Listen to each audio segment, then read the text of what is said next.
felt about his particular situation and what variety of factors caused him to opt for the reserve retired list.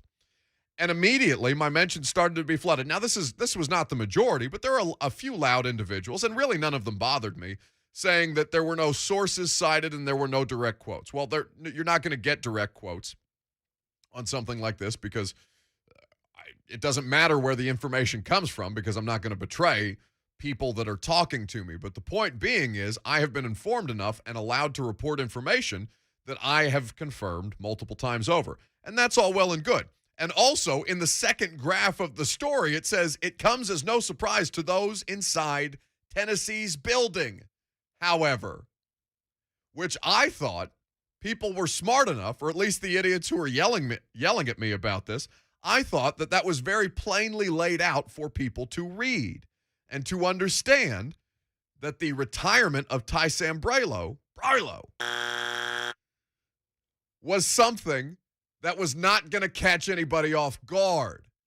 But apparently, those who would choose to attack this particular piece, and that's all well and good, apparently those individuals are just illiterate. Like, for example, and this was the only one that really, really irritated me, Michael Gallagher, who I am discovering for the first time today, but is allegedly, according to his bio on Twitter, he covers the Titans, the Predators, and Nashville SC for the Nashville Post. Now, I cannot speak for the Predators. I cannot speak for Nashville SC, but I've never heard, seen, or read anything that Michael Gallagher has done. And I don't say that as to try and be dismissive.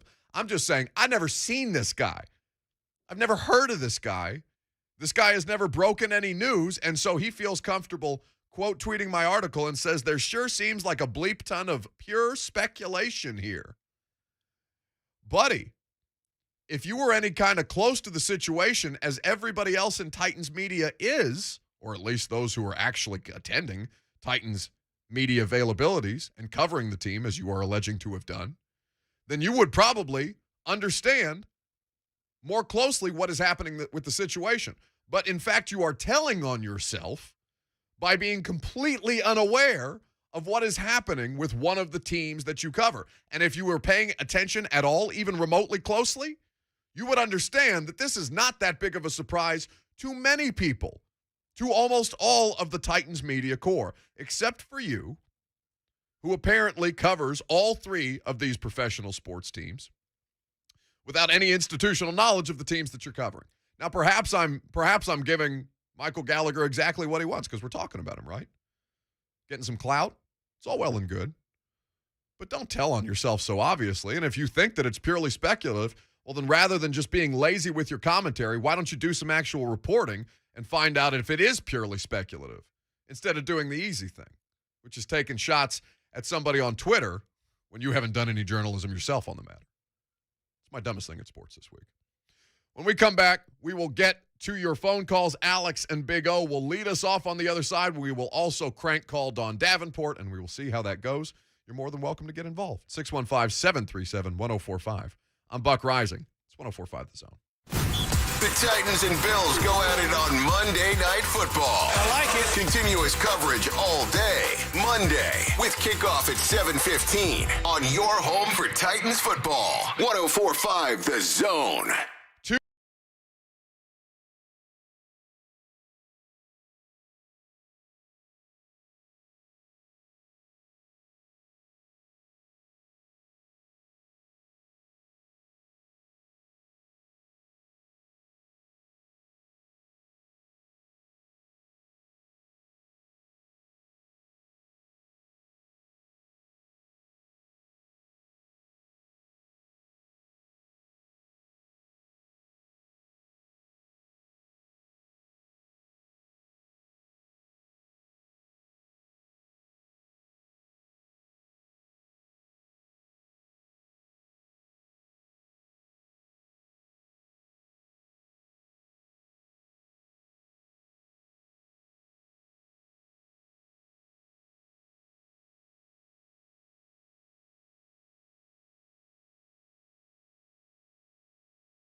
because Don Davenport would excel at the dumbest thing in sports this week, which is what we're doing right now. 615-737-1045 is the number if you want to get involved. Let's go to Alex in Dixon, who's been waiting patiently to nominate the dumbest thing in sports this week.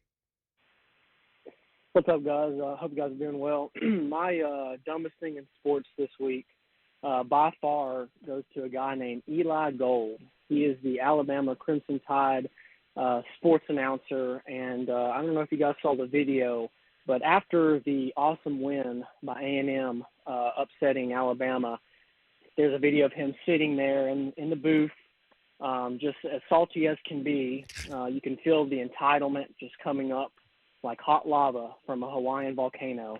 And afterwards, it seems for about an hour of silence, he smugly states that A&M will be receiving a $200,000 fine for rushing the field.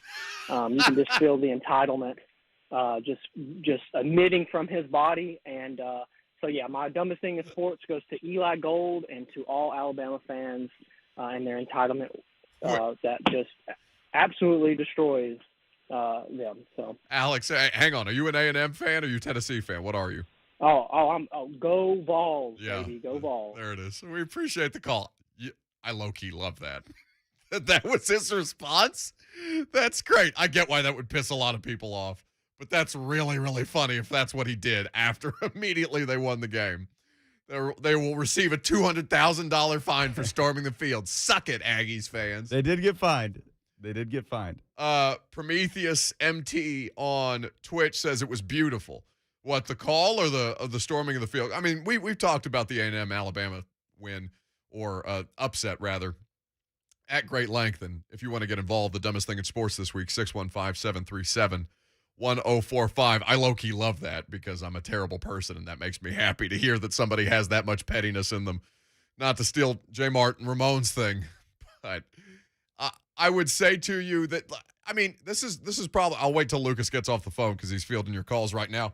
But Lucas is an aspiring and an exceptional play-by-play man as it stands right now. Of course, the 104.5 The Zone high school game of the week. You can hear Lucas and Will Bowling on the call every Friday throughout the course of the high school football season and perhaps into the future with some exciting stuff that they're working on behind the scenes. But as a play-by-play guy, I don't know if you're Mike Keith, because Mike Keith is a Titans employee, but you don't get that from Mike, right?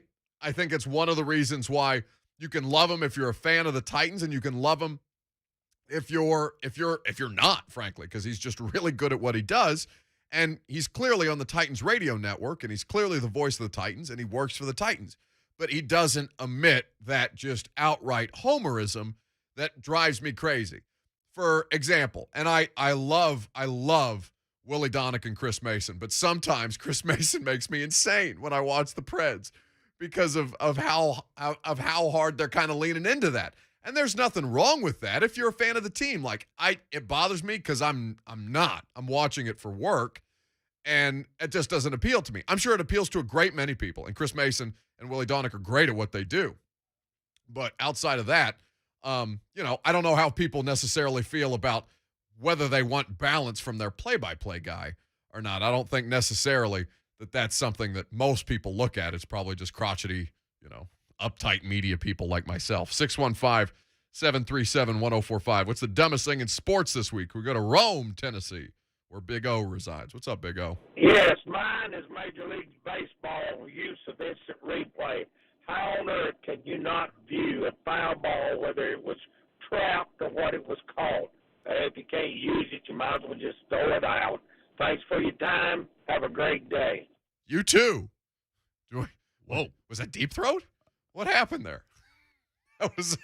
I was disoriented. Yeah, listen, you can be critical of officiating across the board, and I'm sorry that I missed most of the Braves game last night. Congratulations to the Braves fans. Congratulations to the Braves on their way to the NLCS. Freddie Freeman, an absolute stud, and has been a stud all year long. And the Braves really, for as little baseball as I'm paying attention to until the playoffs, they've been a really impressive story with the way that they've been able to survive the injuries that they've sustained to key players and really didn't give up at the trade deadline, went all in, and it's paying dividends for them right now. But the officiating, I mean, the umpires and the rules in baseball, there are so many that are left up to subjective points of view, and that drives me nuts. Especially when they instituted replay in baseball, and all I think it's done is made the product worse because it slows it down in ways that are unimaginable, and a lot of times it doesn't fix the issue that it's there to review, as Big O has just said. Lucas tells me he has located the Eli Gold call, so to further infuriate everybody who's not an Alabama fan, let's hear Eli Gold just sulking after the Aggies upset Alabama. What happens?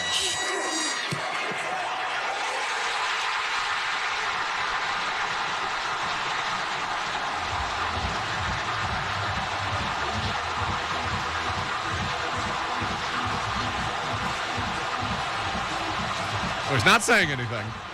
They've stormed the field.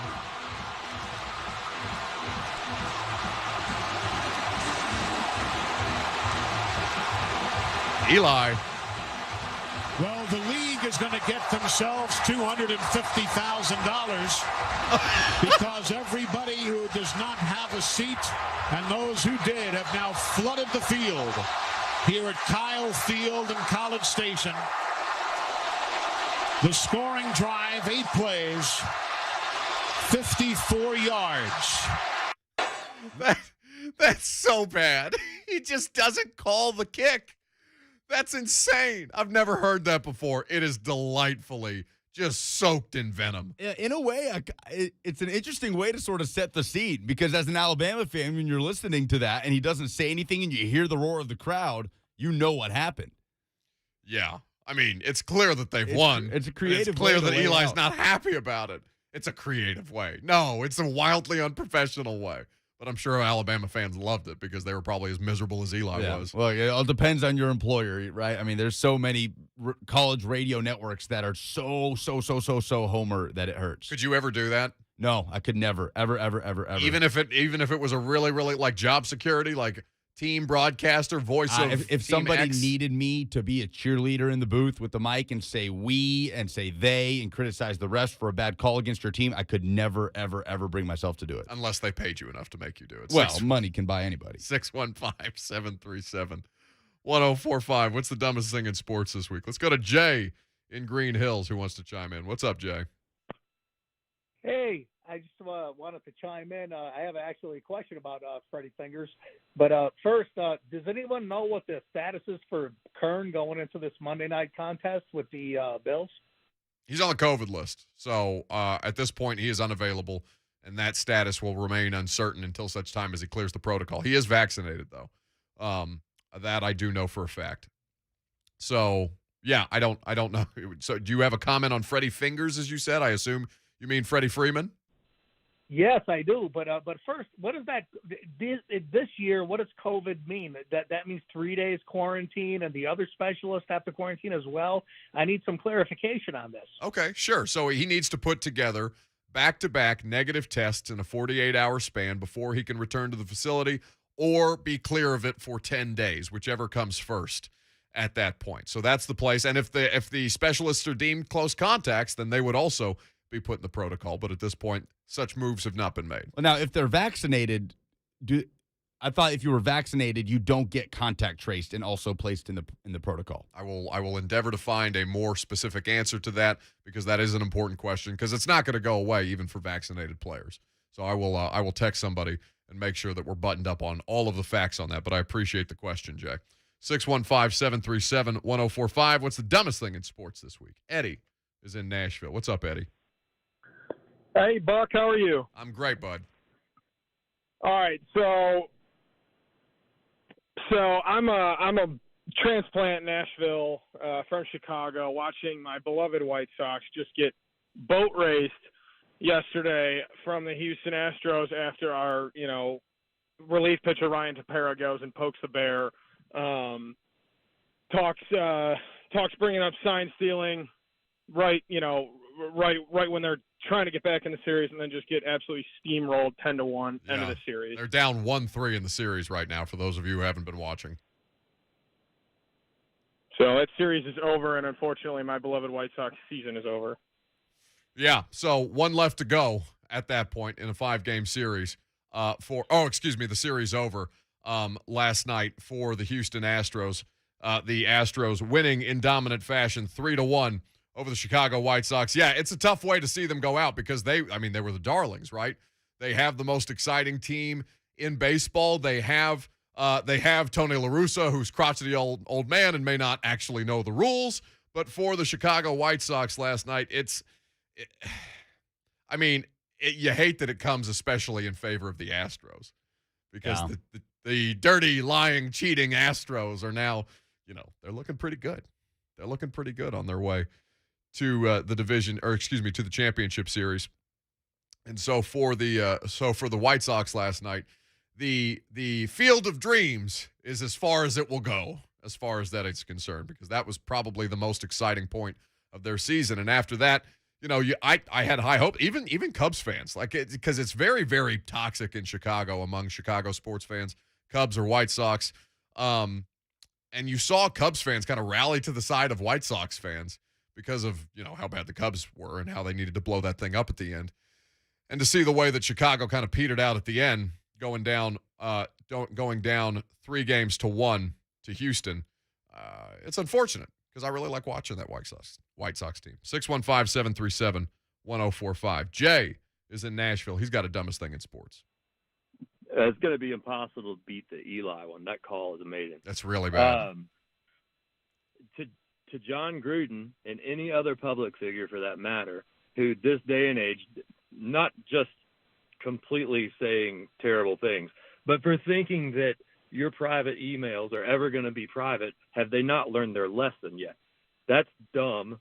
And also the flip side of that, I do think it's kind of interesting in terms of being dumb with Goodell and the NFL. If the actions and words of Gruden are not to be condoned, which they absolutely should not be, I think it's interesting to see how they reconcile and justify having a rapper like Snoop on the halftime show who's promoted some of the most misogynistic lyrics for years, and a dude who attends the Players Ball with actual pimps who actually take money from women for selling their bodies.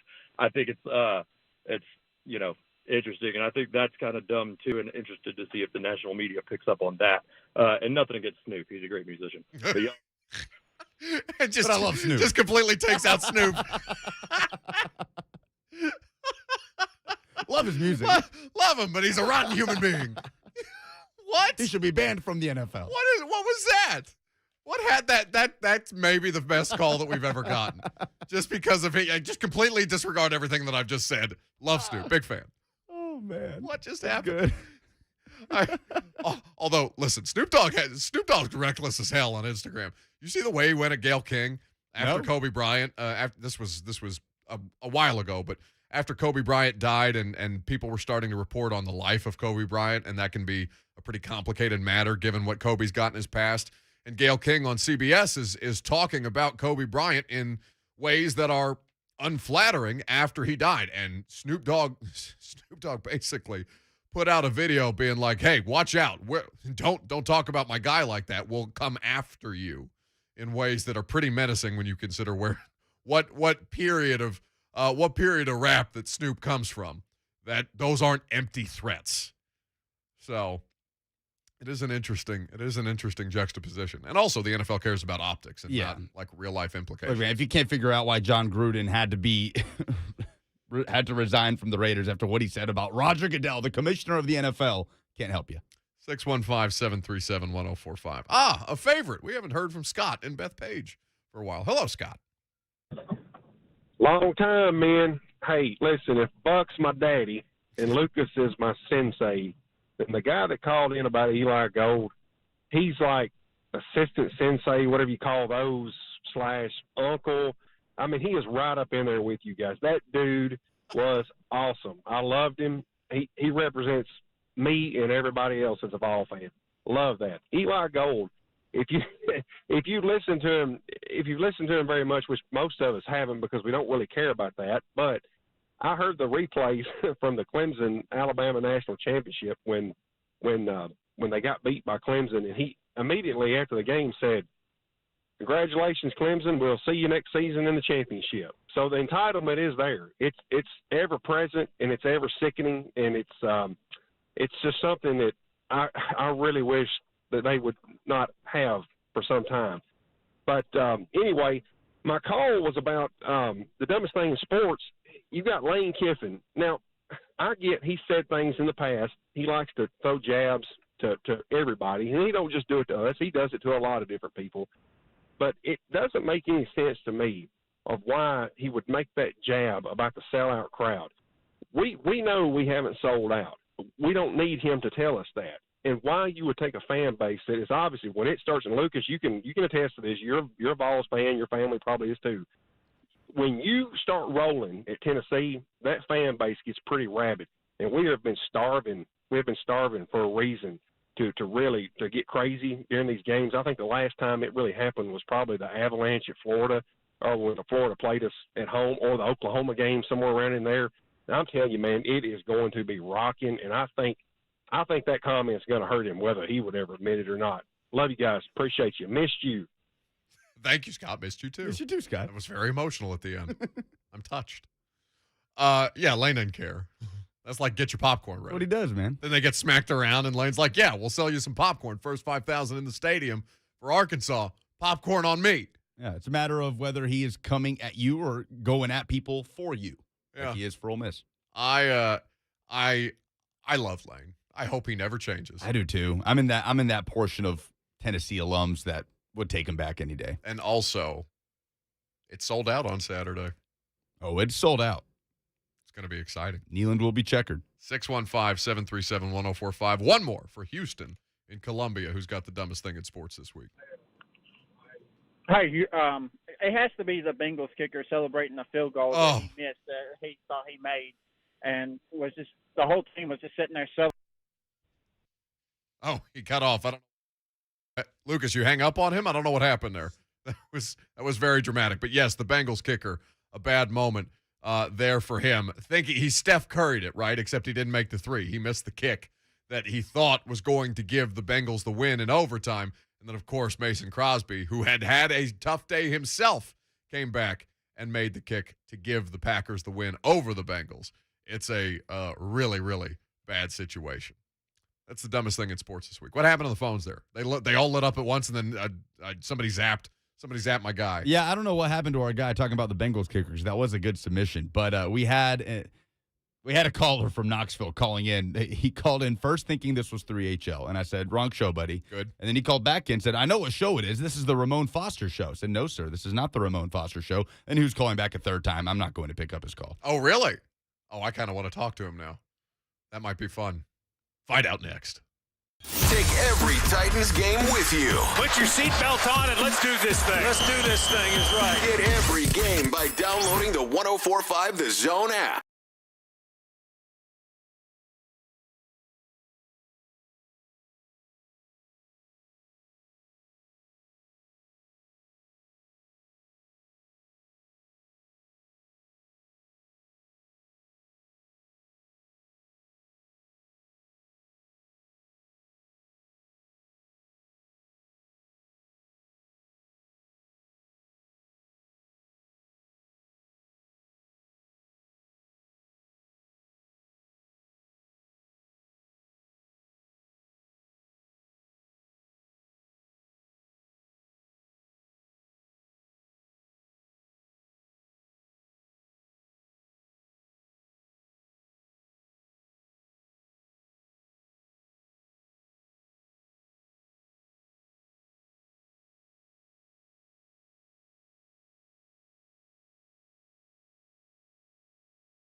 It's not appreciated. But Sorry, I could play Lucas Nelson all day. Well, I could talk to people across the pond all day. So why don't we do that? Bon is calling us from the UK. Wants to talk about the Eli Gold call. What's going on, Bon? Hello, Buck. How are we? Hey, we're all listening over here on the app, as we always do. We love all kinds of American football, Saturday college football, as well as Sunday. And we do know about Jim Irsay and the Colts, but I was calling about the dumbest thing in sports, which I thought was the call from the Alabama game and what sore losers they are whenever they fall from number one. I think it's exceptional. We spent a good deal of time on that, Bon, and we appreciate you guys across the pond listening to us overseas. It's an international audience, Lucas. I knew that A to Z was on the internet because it's the internet, but it's nice to know that the app reaches overseas as well. Yeah, you're welcome. Who's welcome? You're welcome. For what?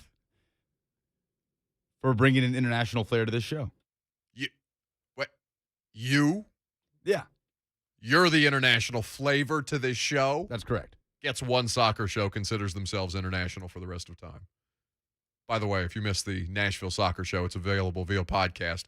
Took place last night. Will Bowling, Davey Shepard, and man of international flair and mystery, Lucas Panzica. I mean, we are the most international show on the zone. We are. I don't think there's any disputing that. It's not close. It's not very close. We have like 4 countries represented on the show. Respect 2 people. Respectfully, with everybody else. International flair. Just it's I'm gonna do my best Stephen A. Smith. The unmitigated gall of Lucas Panzica to consider that he is the international flair. The United Kingdom checking in to just body slam Alabama is wonderful. Listen, says Lebowski. I love that. I love that so much. It's very far-reaching. And it's not even just to slam the Alabama result. It's to slam the radio play-by-play broadcaster. So Bon and his friends listening overseas are straight up diehard American football fans, which it makes me so happy because I was laughing. I saw Marcus Mariota jersey in the stands at Wembley for that Falcons-Jets game. And it's always a treat to see what collection of jerseys from years past. Seeing Albert Haynesworth sitting next to a Jay Cutler, sitting next to a Tom Brady, sitting next to I don't know, a Greg Joseph, something like that. Of random NFL players. Right? It's the best. That international game in 2018 was so much fun. I hope they do that again soon because I would love to cover another game in London or wherever. I love traveling overseas. But no, Urban gets to do it. Yeah, that's right. We're sending here, United Kingdom football fans. Here you go, Bon. For all of your love, for all of your respect, for all of the care and time you take to learn about this sport and be able to converse on local Nashville sports talk radio. You know what you get? Our gift to you. 2 Florida teams. Dirty Uncle Urban. And not the good one. Enjoy. Yeah. No, you don't get the good one. No, you don't get Tom Brady and the Bucs. We're not doing that at the top. You can have the stinky Dolphins and the winless Jaguars. Go nuts. Why the hell does Florida have 3 teams? That's a conversation for another day. Teams. Anyway, can we make fun of Jim Irsay for a second before? What time is Mike Vrabel speaking? At 12:15? Noon, I believe. V-Love just tweets us, that guy ate from London. Now we're getting people profiling our listeners, and I will not have that, V-Love. That's wrong. We do not profile as a show, given that we are the most international, and we ourselves are profiled on quite a regular basis every time I'm randomly selected for special screening in an airport. Anyway, so Mike Vrabel will speak to the media at 12:15. We'll carry that press conference live for you because I'm sure he's going to have some interesting questions to answer today. But let's first focus on the stupidity in the AFC South and not just of the football teams because there is rampant stupidity in the AFC South. But this time it's an owner, Jim Irsay. Now, what I will say to you is remember that the Colts, after losing on Monday Night Football, they're 1-4. They will be without their first-round pick or their second-round pick in next year's draft because of the Carson Wentz trade, because he seems like he's on pace to play at least 70% of the snaps but not make the playoffs. But Jim Irsay logs onto Twitter. He's like, you know what? I got to say something to my people. I got to speak from on high from these Twitter heights. This was a tweet. Down to my people, to my constituency, if you've ever seen Oh Brother, Where Art Thou? So the constituency of Jim Irsay is not happy. Is not happy because of the situation that the Colts are currently experiencing. They've got a quarterback that looks shaky, even though he's played better the last couple of weeks, but they're 1-4, and they lost in heartbreaking fashion to Lamar Jackson, even when the cornerback who got the unnecessary roughness penalty to put them in field goal position tried his best to betray our beloved Lamar Jackson. But instead, Jim Irsay writes on Twitter that the Colts will win a Super Bowl and host the Lombardi Trophy not once, but at least twice in the 2020s. Colts Nation, he writes, don't worry. We're going to get the horseshoe, at least 2 Lombardis this decade. As sure as the sun rises and the seasons change, it's coming. Don't you doubt that ever. You will see greatness. Believe and you will see. As sure as the sun rises and the seasons begin to change. Sounds like a line from Game of Thrones. What is he talking about? No, but it's the all caps. It's how it escalates. Oh, yeah, no, he's an insane person. It's all lowercase until it's coming. Yeah. Don't you ever doubt that. Ever doubt it. You will see greatness. Believe and you will see. You will see. Mad Dog Russo, what do we think about that? That proves what an ignoramus you are. Get off our show. You know what? You should get off our show. Go to break. The 3HL with Brett Doherty, Don Davenport, and Ron Slay. Here's the deal. We're so spoiled because we watch Derrick Henry every single weekend, and we forget how freaking fast that dude No, and what did I say all season on these videos? Derrick Henry, I believe, slowed down a little bit too in order to give him the stiff arm. Then when he saw it, when he saw it, it was like, darn, dude. And it was like swatting a flea. I'll go bonk over that. Today, starting at 3 on 104.5 The Zone.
that's where our focus is. You know, I mean, Ty talked to us last week. I'm moving on like I do with a lot of things. Force Dylan into a spot that you've judged him not to be ready for up till now? Well, just, again, we go through this all the time. Just ask the question, and Dylan's going to be prepared like he is every week. I don't need your opinion. I don't need, we'll just ask the question, and we'll get Dylan ready. He's been available. He's been improving, and, we'll see where it is, over the weekend. You like Monty back, and how quickly you're hoping he can get up to speed for you? Well, we got to evaluate where he's at through the course of practice. There's a return to play for a reason. We feel like, we've been able to evaluate guys. Marcus was an extra week, and some other guys. So, Monty's not the only guy that's doing that. We'll see where he is, see how he responds. I think for the most part, I've noticed with these guys, it's kind of how they respond after some work. So, we'll see what that looks like on Friday, and obviously he'll do some stuff today and tomorrow. So, hopefully, that's positive. Christian Fulton, kind of in and out of the lineup with various things. How is he coming along? Is he someone you expect to see participate in practice? We'll see where he's at this afternoon. I don't know where he'll be and how much he'll do. I don't know how much the entire team will do. We're focusing on individual work today. We get an extra day working on just recovery. What do you like about Avery Williamson and hope to get out of him? I'll just provide depth. Provide depth at that position. Avery's played a lot of football, winning football. So, we'll kind of see where that is, see how quickly he gets, caught up to speed. You see on tape his strengths as a player? He's a good run defender. He's, quick, diagnosis, reads, reacts. I liked him, watched him when he was here. I haven't seen a whole lot of him since then. I know he moved on in free agency about the same time I got here. Do you expect Julio to participate in the individual stuff today that you're talking about? Yeah, you guys get to cover individuals, so you guys will be able to report on that. What do you think about Dawson Knox when he came out, and what do you think about him now as a player and the impact he makes for their offense?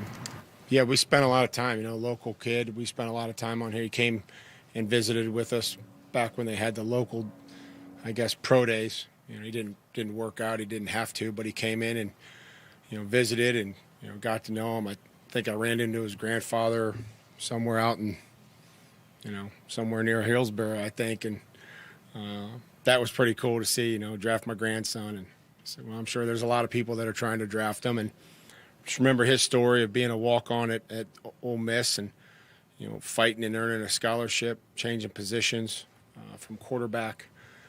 Very athletic, very good mover, catches the football, doesn't fight it, and really earned the trust of the quarterback. You see that the other night they threw one up, and really the defender was pretty close. I think that was a 50-50 ball that he knew that Dawson was going to come down with, and he went and high pointed it, and Josh made a good throw. Bills present any different challenges or any bigger challenges than they did a year ago? I've just watched him this year, and he seems to get open and score touchdowns. Bills are a team that don't seem to have a lot of weaknesses. They're pretty solid, both offense and defense. Is it harder to formulate a plan of attack against a team like that that's so solid on both sides of the ball? Well, I think probably forming it's the easy part. I think executing it would be the tough part. They're number one in, a lot of categories, scoring, both offensively and defensively. Third down, very high in both offense and defense. Number one in the league in red zone, +9 in turnover margin. Outscoring opponents, 160 something to 40 or 50 in the last 4 games with 2 shutouts. So. This is a huge challenge. Run defense is number 3. What's good about the run defense? They play sound. They play fast. Good tacklers. Great effort. Good fundamentals. a lot of respect for what Sean and that staff has done. It's also a group that's been together for a while. Teron, I think in the back end, you can look at the safeties and that group, and they've got a nickel that tackles and triggers and blitzes. The safeties are good blitzers. The linebackers have all, they've been together. The front's a little different with some new bodies in there, but they're young and athletic, and Oliver is a disruptor, and they play a lot of guys up front. I know the circumstances were probably more extreme, the Houston game your first year, but you told your team, like, if we do these three things, we can win. Is there any degree of that this week? I haven't figured that out yet. That came about 4 hours before the game when I figured that out, but because we were scrambling. There'll be more clarity, I think, as the week goes on. I think we have an idea how we'd like to play the football game, and we have to take care of the ball here against them, and their talent last year was, we got 3 turnovers and we didn't give any of them up. So that was a large factor. A lot of their success has been, tied to, those turnovers. They're creating short fields, for their offense and hitting explosive plays. And so that would be a great place to start. Are there weeks more than others where you win it? You can win it more with what you do on Tuesday with the plan? I don't know. I mean, maybe. I just know that, we have to, ultimately put a plan in that the players understand, that they're confident in, that allows them to play fast and aggressive and, fly around. So, the plan is only as good as the execution. You guys have seen Josh Allen now. This will be the 4th time you've seen him. How have you seen him grow from your vantage point? I think, to trust the offensive line. He's a lot more patient. He'll wait things out. I think there's some good anticipation. I think he's and again, I'm sure you guys will shred holes in this, but his deep ball accuracy is John like that. I just felt like watching on film, I think the deep ball accuracy is really good. And I don't know, and I think maybe a couple years ago he was maybe airmailing some of those because his arm, I don't know. I kind of think back and, they were taking shots, and I think maybe he was overthrowing some guys. But he's really, accurate. He made a throw the other night in the game, to his left down the seam that couldn't have defended it, no matter what they had called. You think your tight end production is more a function of your personnel or the way you're deploying? Well, they just try to catch the ones that we throw them, and when they don't cover them, Ryan's been able to throw to them. So, I think they're part of the plan. They have a responsibility in the offense, and they've been pretty sure-handed. I think everybody has a few drops, but and then we've asked some of them to chip on third down. We've asked them to do that. How's the blocking been overall run game too? I'm sure there's some blocks they'd like to have back. I thought, Jeff did a nice job last week. Played with some speed. Pruz helped us on some runs. It's, never going to be 100%, but, we've been able to run the ball efficiently, and all those guys play. Face a team like Buffalo who's playing as well as they are, it's very hot. Do you see it as any kind of a measuring stick, or is that something that you don't even concern yourself with? No, I think every week, in this league is a huge challenge. I know that comes off sometimes as just doesn't make sense, but it is. And it's learning a new scheme. It's learning a new set of players and a skill set. And, hey, what these receivers do, what these guys, bread and butter plays are, and what scheme plays you think you might get. So every week is a challenge, and none bigger than this one with the way that they're playing and the confidence level and, what they do. It's a very good football team. Mike, I guess this is the 1-year anniversary of that Tuesday night game against them and Derek's stiff arm. What do you remember about that play, and what was the energy like on the sidelines when he did that? Best 5-yard run in football history.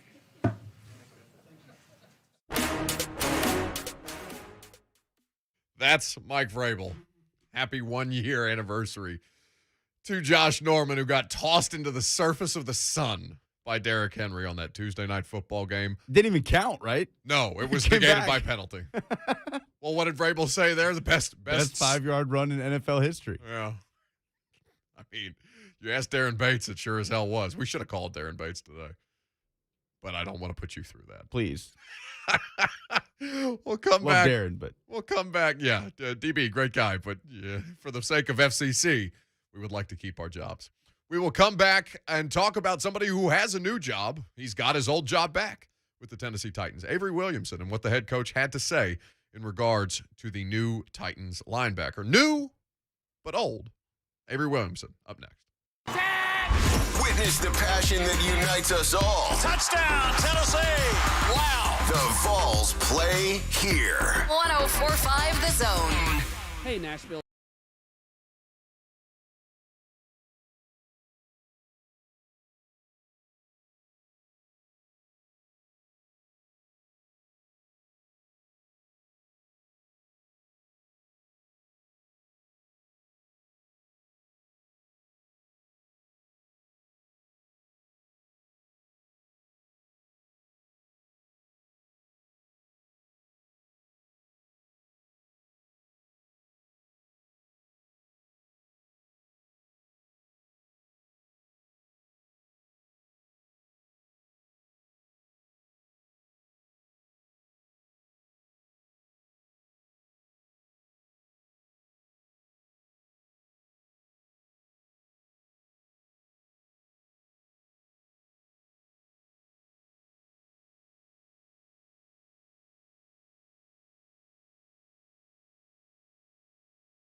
To do with the Titans, I thought it interesting. He was asked about the Tysam Brilo.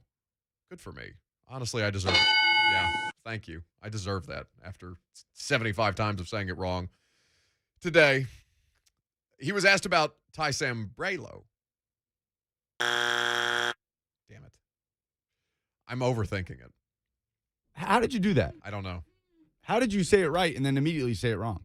Because I'm dumb. Can that be an excuse? Yeah, we'll take that.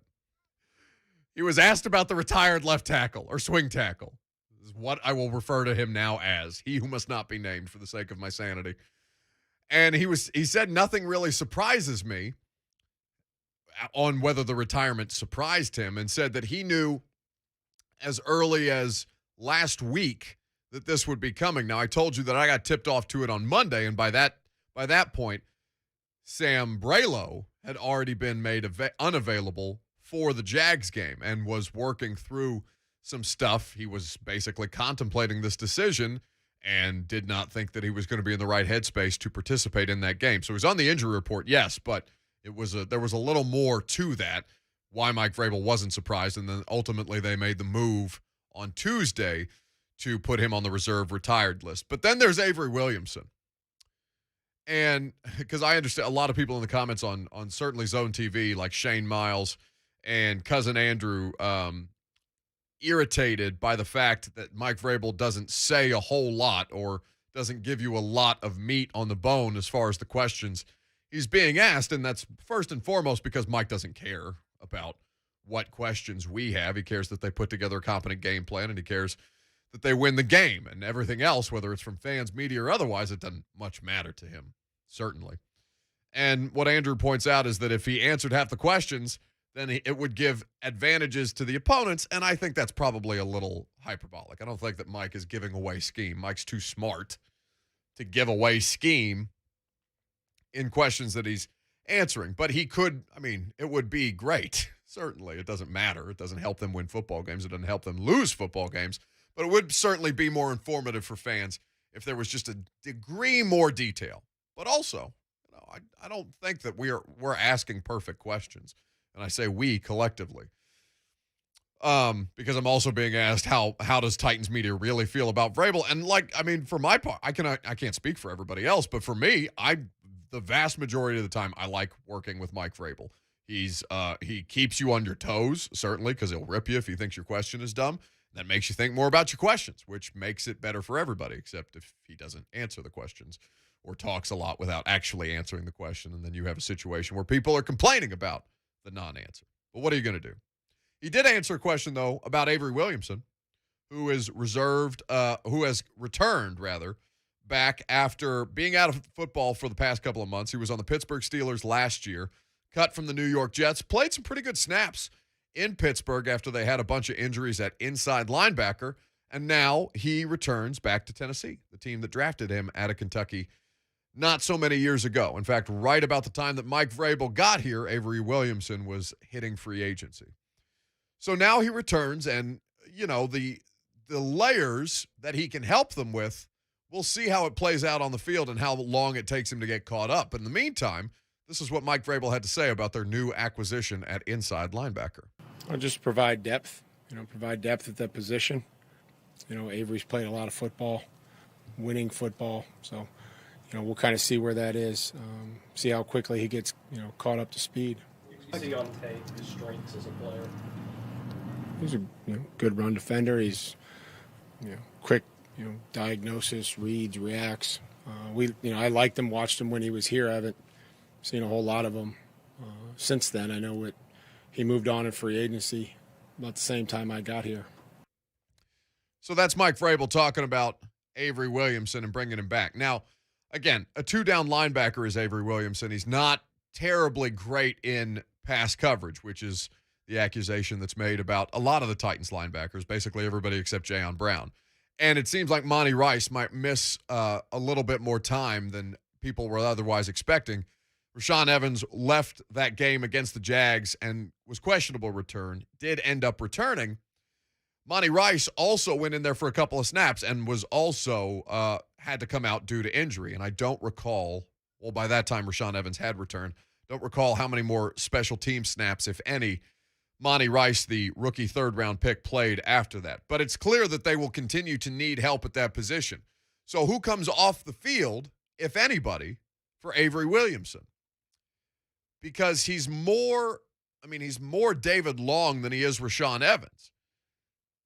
So at that point, you have a bit of a redundancy in your skill set, but that may not be the worst thing. And do you even take one of those guys off the field for Avery Williamson? Do you believe that Avery Williamson still has enough juice left to start or be a majority time starter in this defense?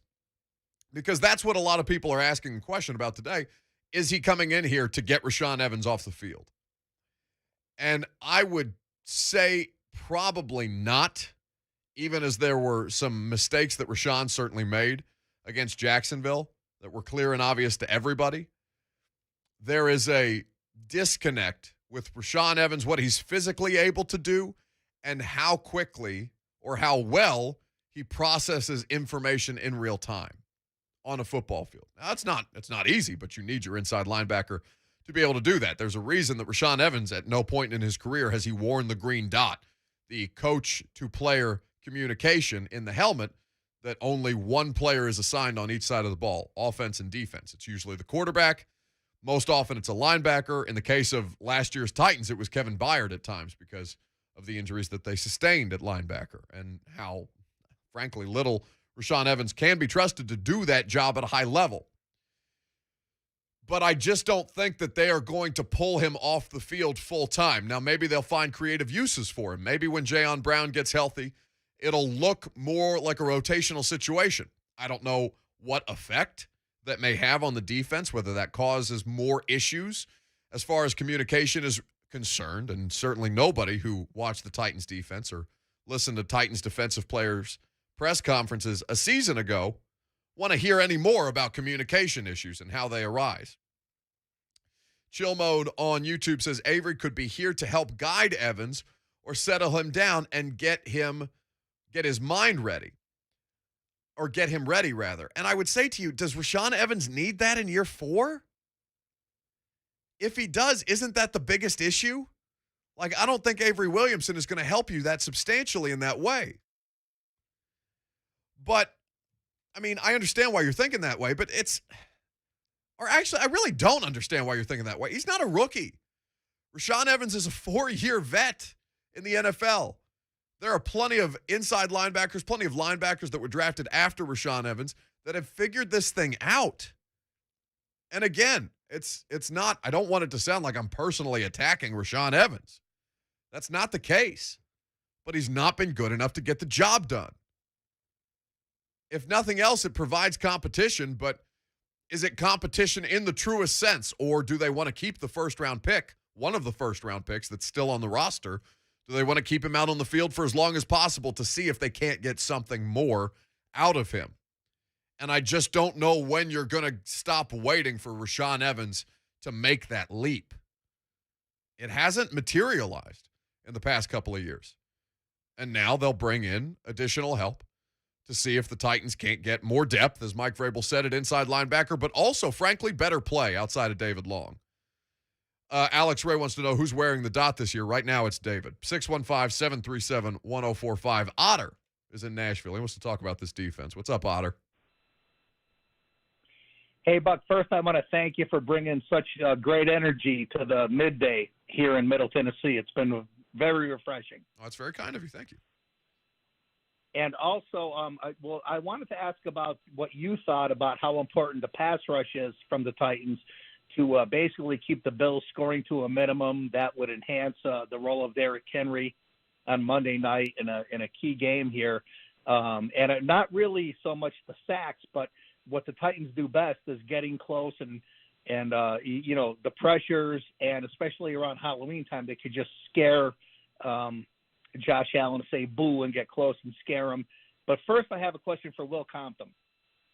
Well, Will's not here today, actually. Will flaked on me at 9:30 this morning. So unfortunately, we are not doing the Bussin' with Buck segment today. Even after a win? even after a win. Yeah. Otter's not the first caller to call in and complain about this. Oh, really? That Will's not here? Yeah. Oh, I didn't realize people noticed. One other caller called in. Hey, when's Will? And he was appalled. Appalled when I told him Will could not make it. Well, listen, it's because they drove that godforsaken bus to Nebraska and then took a fat L over the weekend to Michigan. That's why he didn't show his face. Oh, that's true. That's true. I didn't think about the Nebraska side of things, but I know after a loss, Compton might, head for the hills and hide out. But after a Titans win with his boy Taylor, I thought he'd be here beating his chest today. And I only wanted to say, I wanted to tell Will that at the Jacksonville game, I was watching at home, and at the end, I actually passed out on the sofa. I fell asleep face down, thinking of Will Compton, and I woke up in the attic. Well, that sounds deeply concerning, Otter. I hope that all of that ended well for you. Again, the call's taking just sharp turns. Godspeed, brother. What? Just blacked out thinking of Will Compton and then ends up in your attic? What? What does that even mean? That makes me happy. Will's going to love that people are calling in wondering where he is. Yeah, I should have probably said it on the front end. Call that fraud out. He texted me. Well, actually, Lucas put out the show tweet at like 9:36 a.m. The show, of course, starts at 10. And Will texted me and was like, hey, I saw your tweet, but we got some stuff going on today, and I meant to tell you, but I forgot. So if I hadn't put out the tweet, he did not see that I tagged him. No, we would have expected Will, and there would have been no Will. So that coward is hiding. Lebowski says, my God, Otter, don't share those things out loud. I'm really worried about some of our callers. I love you all to death, but you are your well-being is something that deeply, deeply concerns me. As Brandon Rushing says, sounds like someone was on mushrooms. Yeah, but mushrooms don't make you black out and end up in your attic. They just make you think you're being chased by a fire-breathing dragon. Not that I would know about any of those kind of things. 615-737-1045. But back to his original question before things took a very sharp detour. Yeah, I mean, the pass rush is going to be critical. It's going to be critical all year long. But the ability, here's the thing. It's capture, not kill, right? And that didn't work against Kyler Murray. It worked much better against Russell Wilson. You were able to contain. It's about containing him, because what Vrabel said on Monday about this offense is it's basically like playing a wildcat offense that can throw for 350 yards. Josh Allen is one of the most unstoppable things in football right now. He's right up there with Derrick Henry as far as what it is that they do and what they do well. What I'll say to you is that for the Titans, the pressures will continue to be important.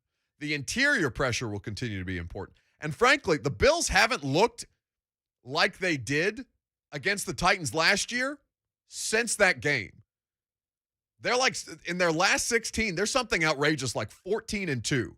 And as I mentioned at the top of the show, they've scored more points than anybody in football, and they have allowed fewer points than anybody in the sport.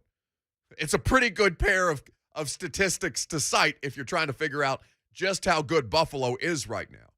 And Josh Allen is a massive part of that. Those skill position players are really, really impressive. Now the people in the Zone TV chat are sending us their shroom stories. You guys are the worst. You're going to get me in trouble. 615-737. Not safe in there. 1045. No, it's midday sports talk radio. And, that's basically a theme, is the amount of drug usage that we have going on during the show. Respect. Let's go to John, who wants to weigh in. What's up, John? Hey, bud. How are you, Buck? I'm great, buddy. Hey, what I wanted to talk to you about was the Mr. Kaharski. He seemed like on the interview with Vrabel that his questions, and then Coach fired back at him pretty quickly, and he kind of, if I could have seen him, he looked like he probably was meek on that. And the second thing I'd like to talk to you about and get your opinion, I know you think a lot of him, and rightfully so, Taylor Lewan. However, I believe you and your buddy, Mr. Cosell, said that he was not an elite left tackle. Correct. And which I totally agree, but you guys did say that he was a good tackle. Well, right now, I don't know if he is in that good slot because of his injury. I will give him that. He came back early. But I watched him Sunday, as a lot of people did, and I noticed that one thing, he doesn't appear to be down closer to the ground like he used to be. So I'm just wondering if he's losing that leverage that he used to have, because of the knee surgery. And the other thing, one of the runs that I seen down on the goal line, he appeared to be lost. And he missed his block. And then one time I seen him, he looked like he's doing that bat exercise where you put your head on the bat and spin around and around. He was just lost. I'll listen to your opinion. Appreciate you guys. Thanks for the call, John. 615-737-1045. So without citing the individual plays, I'm not entirely sure what he's talking. He sounds like Taylor's play. He made it sound like Taylor's playing dizzy bat out there in the middle of a game, which, listen, he's been spun around a couple of times this year. And I look at Taylor the same way that I look at Bud Dupree. How right is he, and should he be playing as much as he's playing right now? And in the case of a left tackle, and really of an offensive lineman, you're expected to play 100% of the snaps. That consistency is what makes a good unit. And whether Taylor is good enough to be playing 100% of the snaps right now or healthy enough to be playing 100% of the snaps right now, it's a different matter. He's not one of these elite left tackles. I'm certain he wants to be. I'm certain he has the drive. Taylor, for all of the irritations that Taylor Lewan causes, we've had Mike Keith talk about this, and I can speak to it myself because I've seen him and the kind of work ethic he has. He cares about football infinitely more than I think you think he cares about football. Now, whether you care about that or not is irrelevant, because what you're looking at is the result on the field, and if it doesn't look right, then you start to question him. What I will say to you is that for Cousin Andrew's asking me, did he beat the 5-minute guy, the caller? No, that's not the longest call that we've had in the history of the Buck Reising show, but it's a pretty good one. Taylor is average and at times above average currently. He is capable of much more. The expectation that I have of him and that you should have of him is much more. What he is physically able to give you right now is a different matter. Now, whether you care about that or not, because he's out there, he's playing, so you expect him to be 100% Taylor Lewan as it was before, is clearly not the case at this point. What I'll say about Taylor, and Cosell and I have talked about this, I'm pretty sure he said something similar on 3HL, is that Taylor, he's not Trent Williams, right? Few people are. He's Brandon Thorne, one of the best offensive and defensive line analysts in the NFL, consistently puts out highlight clips of Trent Williams doing superhuman things. And Trent Williams is he's in his mid-30s at this point, if not late 30s.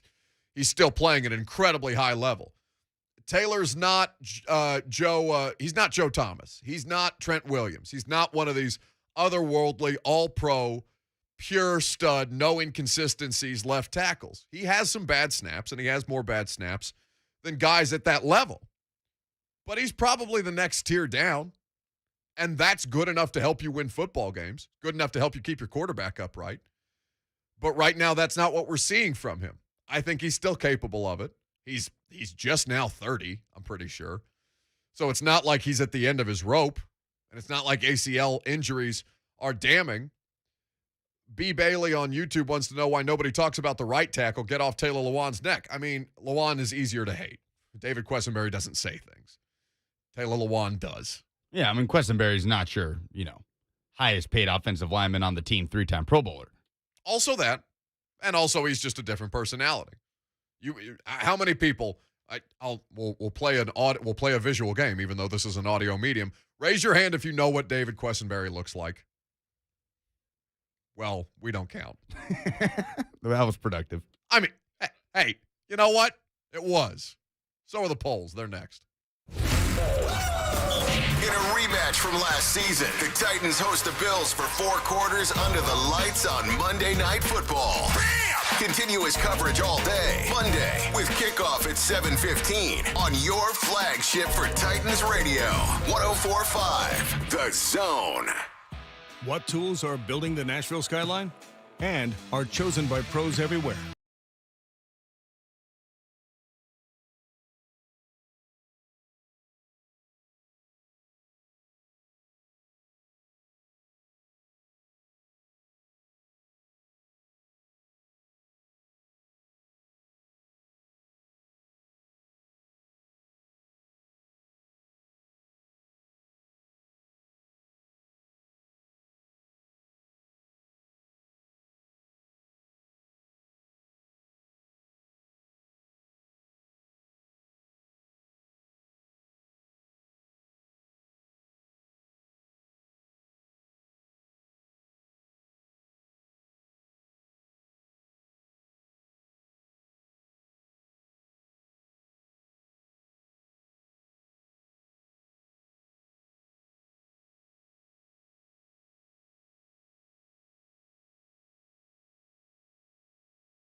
Before we get to the polls, what I'll tell you is that I'm looking for a variety of different things at Titans practice today. I'm looking to see whether Julio Jones will make an appearance. The expectation is that he will participate at some point this week. At what point that happens, though, remains to be seen. So we'll have some reporting on that after the show concludes today. And certainly who they're rotating in along the offensive line, because that's going to be a problem for them moving forward. What is not a problem is the polls. I'm going to make you an offer you can't refuse. Because the polls have closed and the votes have been tallied, it's time for a poll update. And he's a good boy. Buck Reising show producer and correspondent, Lucas Panzica. Should you take journalistic advice from Twitter? 76% say no, which in and of itself I feel like is journalistic advice on Twitter. 24% say yes. So you're alleging that we've committed an oxymoron, that we've Yes. played ourselves on our own poll question. I think that's a great assessment by you. It makes up for the fact that you just weren't listening through half the show today. I typically don't. Austin Stanley says, what's Liam Neeson think about this? That is correct, Liam. Thank you for all of your good help and analysis. You're there when I need you most, but very rarely are you there when I need you most. Is there a pattern of Titans players rushing back from injury too soon? 62% say yes, 38% say no. Titan the Collector says yeah, sarcastically. That's why Simmons sat his rookie year and has been slow with Farley coming back because they're rushing them.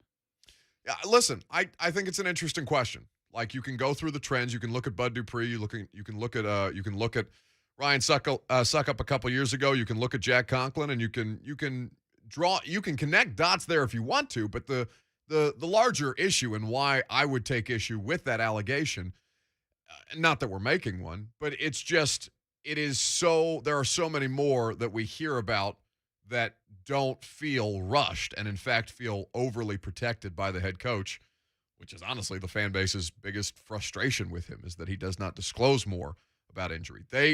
Whether they're getting pressured inside the building to play more or play before they're ready, it's certainly something Ty Sambrailo felt at the end against the Seattle Seahawks when he was dealing with that foot injury. Didn't feel like he was fully prepared to go and had to bail Lawan out in a big spot. But wholesale, I don't think you can say that about this Titans staff. Derrick Henry Stiff Arm does say, wasn't there a report yesterday that AJ was getting frustrated because they wouldn't let him play as much as he wanted to against the Jags? Not a report. Well, I didn't see a report, but I know AJ said that to us after the Jags game. He said that he was kind of frustrated that he was on a snap count, but them's the breaks. How should the Titans address the offensive line issues? 78% say an in-season trade. 22% voted change up the starters. You know, I low-key think they should leave it as is, which is probably going to drive Titans fans crazy, but I don't think you benefit at this point by shaking things up. I think it's an off-season issue. I think that it's going to take draft. I think it's going to take free agency. And whether that works in their favor is going to be something that we see closer to March and April. Transatlantic TN Titan says this guy with the photo of Jalen Fly Sadler, who's still out there outside the Titans facility advocating for his shot. It's a lovely story, but no.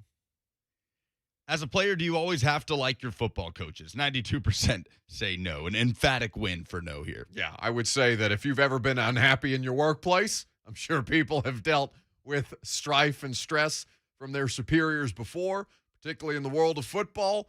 I would say to you that you can very much identify with what Sambrailo was feeling, and I would say that good for him for at least taking advantage of the opportunity that he had to call it quits on his own terms.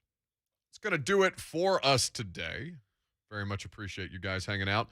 As we mentioned, the polls are concluded. Now, tomorrow on the show, we are going to spend a lot more time looking at the matchup between the Tennessee Titans and the Buffalo Bills. Monday Night Football is rapidly approaching, and there are a lot of different areas to dissect.